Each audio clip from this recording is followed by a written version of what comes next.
So here you may be questioning whether there is a more direct way to help you to optimize. Actually, maybe as you were operating solver, you've already seen there is this kind of maximize and minimize. The last one is value of, right, to equalize. So actually, we can utilize that maximize minimize function to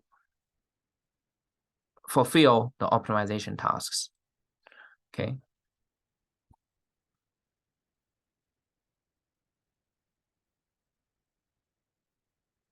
So here, the logic is that we can use unconstrained optimization. So for unconstrained optimization, if you were to look at the command, that means there is no constraint at all, right? Let me create a new one. There is no constraint. We need to maximize. We need to change the cells, which are the choice variable that we are interested in finding, right? So here we go.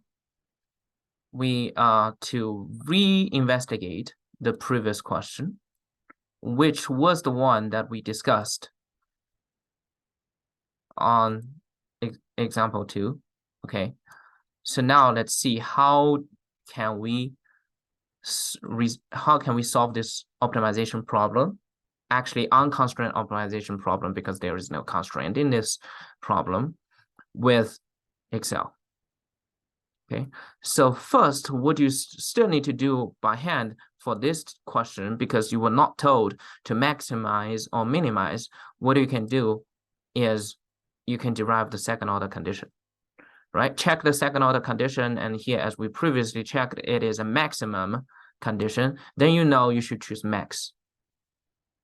Okay, then let's do it. So it's still example 2, but it's B version of 5-2. Okay, so in this case, the function that we are working on, let me just copy and paste this. That's this. All right. All right, so we just need, we have X, we have Y.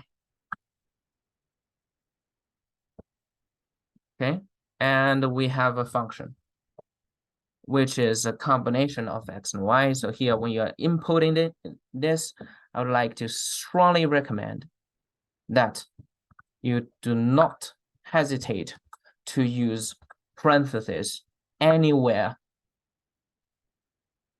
possible to avoid confusion. So here I add a parenthesis around -7, and add a parenthesis around x squared, right? And plus 88 multiplied by x, okay, minus 6 times of x times y, right? Plus 42 by y minus 2 times of y squared plus 4.